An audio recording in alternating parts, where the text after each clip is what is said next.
I play Vivien Leigh, and Vivien is not featured in the movie that much. She is.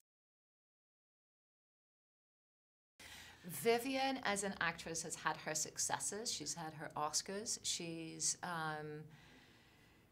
is a woman who, I'm going to come at it from the angle of, says that her least favorite words in the English language are pretty and beautiful.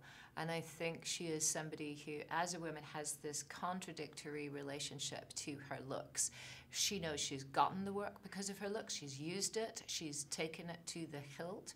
But it hasn't provided her with the springboard to substantive work or substantive recognition that I think she wants, needs, and the lack of it destabilizes her. So she's a real 2 decades on mirror of what she can see is happening to Marilyn. Marilyn is right in the kind of, at the time that she sees, she's right in the maelstrom of craziness that is going on around a star.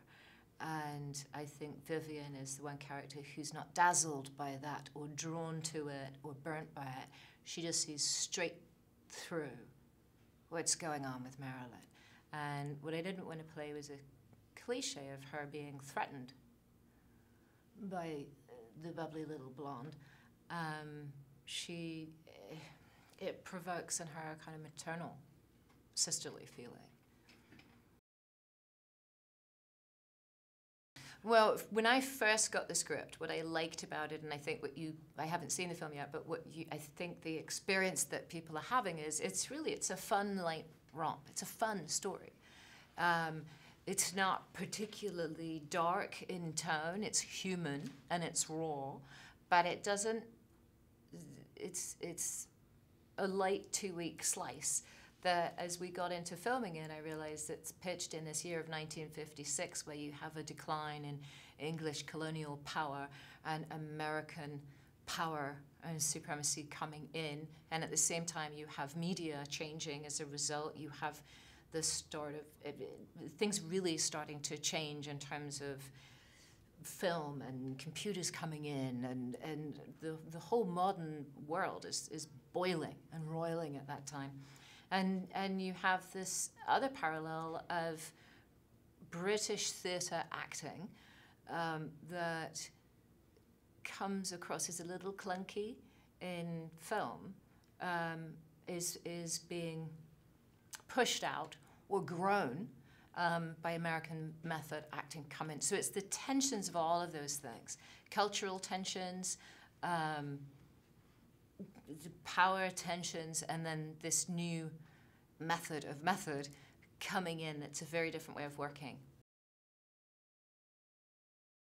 Yes, ultimately it's a film about the making of a movie that's got some wonderful moments. They're all heightened by the extremeness of these tensions. You'll sort of find the same tensions in little ways on pretty much any film set, but I liked how the feeling of it was sort of honest and often hilarious about the process of making a movie.